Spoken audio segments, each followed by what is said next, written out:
దేశానికే మార్గదర్శకత్వం వహించేటువంటి బలహీన వర్గాలకు స్థానిక సంస్థల్లో విద్యా ఉపాధి అవకాశాల్లో 42% రిజర్వేషన్లు కల్పించాలని ఈరోజు తెలంగాణ శాసనసభ గౌరవ ముఖ్యమంత్రి రేవంత్ రెడ్డి గారి నాయకత్వంలో, ఉప ముఖ్యమంత్రి గారి భట్టి గారి నాయకత్వంలో సహచర కేబినెట్ మంత్రులు, శాసనసభ్యులు, ప్రతిపక్ష రాజకీయ పార్టీలైనటువంటి బీఆర్ఎస్, బీజేపీ, ఎంఐఎం, సిపిఐ అందరూ కూడా కలిసి ఏకగ్రీవంగా తీర్మానం చేసినటువంటి అంశాన్ని ఇది తెలంగాణ రాష్ట్ర బలహీన వర్గాలందరికీ కూడా ఒక శుభసూచకంగా కాంగ్రెస్ పార్టీ తీసుకున్నటువంటి ఒక గొప్ప విప్లవాత్మక నిర్ణయకంగా ఈ సందర్భంగా మనం చేస్తూ ఉన్నాం. ఇది రేపు దేశానికి ఆదర్శం. ఎందుకంటే రాహుల్ గాంధీ గారు భారత్ జోడో యాత్ర చేసే సందర్భంలో దేశంలో ఉన్నటువంటి అసమానతలను గమనించి ఎవరెంతో వారికంతా ఉండాలనేటువంటి ఒక నిర్ణయంతో జితన ఆబాదీ ఉతన ఇస్సేదారి అని ఈ యొక్క కుల గణన జరగాలని దేశవ్యాప్తంగా డిమాండ్ చేసే సందర్భంలో మా ప్రభుత్వం కేంద్రంలో అధికారంలో రాకపోవడంతో ఆ నిర్ణయాన్ని అమలు చేయలేకపోయి ఉండొచ్చు. ఈరోజు తెలంగాణలో రాహుల్ గాంధీ గారి నాయకత్వంలో ఏర్పడినటువంటి సభానాయకుడు రేవంత్ రెడ్డి గారు, మా ప్రభుత్వం ఈ కుల గణనకు సంబంధించి గత సంవత్సరం ఫిబ్రవరి 4 కేబినెట్ నిర్ణయం తీసుకొని 16 ఫిబ్రవరి రోజు శాసనసభలో ప్రవేశపెట్టి నిర్ణయం నుంచి నివేదిక దాకా ఒక సంవత్సరం లోపు మళ్ళీ ఫిబ్రవరి 4, 2025 నాడు ఇదే శాసనసభలో పెట్టుకొని ఈ రోజు మార్చి 17 నాడు ఈ యొక్క ఎస్సీ, ఎస్టీ, బీసీలకు సంబంధించిన కుల సర్వే ఆధారంగా తెలంగాణలో ఉన్నటువంటి జనాభా ఒక ఎంపీరికల్ సర్వే, ఒక ప్రామాణికమైనటువంటి సర్వే చేయడం ద్వారా రాజ్యాంగంలో ఉన్నటువంటి షెడ్యూల్ 9లో పెట్టి ఈ యొక్క 42% తెలంగాణకు అమలు చేయాలి అని కేంద్రానికి పంపేటువంటి బిల్లును ఏకగ్రీవంగా ఆమోదం చేసుకోవడం జరిగింది. ఈరోజు ఈ బిల్లు ఆమోదం పొందడం ద్వారా యావత్ తెలంగాణ ఏ వర్గాలైతే చాలా కాలంగా సరి అయిన ప్రాతినిధ్యం రావాలని అనేక సందర్భాల్లో అనేక సంఘాలుగా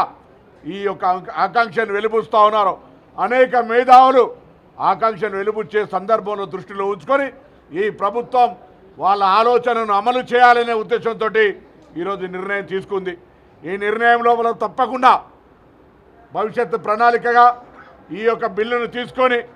కేంద్రం దగ్గరికి వెళ్ళి గౌరవ ప్రధానమంత్రి గారిని, గౌరవ ప్రతిపక్ష నాయకుడు ఏ డిమాండ్ అయితే జితినే ఆబాదీ ఉత్తినే ఇచ్చేదారి 50% క్యాప్ ఎత్తేయాలని బహిరంగంగా వేదికల మీదతో పాటుగా ప్రజాస్వామిక వేదికలైన పార్లమెంటు లాంటి వేదికల్లో నిర్మోహమాటంగా బల్లగుద్ది వాదిస్తున్నటువంటి రాహుల్ గాంధీ గారి నేతృత్వంలో ప్రధానమంత్రి గారి ఈ యొక్క నిర్ణయాన్ని అమలు చేసే దిశ లోపల కన్విన్స్ చేసి అన్ని రాజకీయ పార్టీల ద్వారా ఈ అంశం లోపల తెలంగాణ ప్రభుత్వం విజయం సాధిస్తుందని ఆశిస్తా ఉన్నాం. 2019 జనవరి 12 ఆనాడు ఉన్నటువంటి 50% రిజర్వేషన్ల క్యాప్ను అధిగమిస్తూ 10% ఈడబ్ల్యూఎస్ రిజర్వేషన్లకు మరొక మార్గం తెరవడం జరిగింది. అదే మార్గాన ఎప్పుడైతే రాజ్యాంగ సవరణ 103 ద్వారా 50% ఉన్నటువంటి రిజర్వేషన్ క్యాప్ను అధిగమిస్తూ 10% ఈడబ్ల్యూఎస్కి రిజర్వేషన్ ఇచ్చినారు. ఈరోజు కూడా ఈ తెలంగాణ ప్రభుత్వం ఒక ఎంపైరికల్ సర్వే, ఒక ప్రామాణికమైనటువంటి క్షేత్రస్థాయి 1,00,000 మంది ప్రభుత్వ ఉద్యోగులను వినియోగించి ఈ చేసిన సర్వేను కూడా అంతే ప్రామాణికంగా తీసుకొని ఇక్కడ ఉండబడేటువంటి బలహీన వర్గాలకు 42% రిజర్వేషన్ ఇచ్చేటువంటి అంశాన్ని రాజ్యాంగ సవరణ చేసి షెడ్యూల్ 9లో పెట్టే బాధ్యతను రాజకీయంగా తెలంగాణలో ఉన్నటువంటి అన్ని పార్టీలు గౌరవ ముఖ్యమంత్రి గారి నాయకత్వంలో త్వరలో ఢిల్లీకి వెళ్ళి ఈ అంశంను సాధించుకునే దిశలా భారతీయ జనతా పార్టీ కేంద్రంలో అధికారంలో ఉన్నటువంటి తెలంగాణ నుంచి ప్రాతినిధ్యం వహిస్తున్న 2 కేంద్ర మంత్రులు, పార్లమెంటు సభ్యులు, కాంగ్రెస్ పార్లమెంటు సభ్యులు,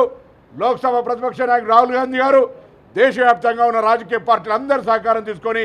తెలంగాణ ప్రభుత్వం దేశానికి మార్గదర్శకత్వంగా ఉండే విధంగా ఈ 42% సాధిస్తామనేటువంటి దృఢ విశ్వాసంతో ఈరోజు బిల్లును పాస్ చేసుకున్నామనేటువంటి మాట మరొక్కసారి ఈ బిల్లుకు సహకరించిన అందరికీ ధన్యవాదాలు. తెలంగాణ బలహీన వర్గాలకు ఒక భవిష్యత్తు సూచిక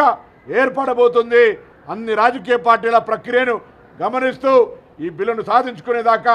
క్షేత్రస్థాయిలో ఉన్నటువంటి బలహీన వర్గాల సంఘాలు, మేధావులు అందరూ కూడా అదే ఇంతకుముందు ఏ విధంగా అయితే మన పోరాట పటి ముందో దాన్ని అదేవిధంగా కొనసాగించి ఢిల్లీ గద్దె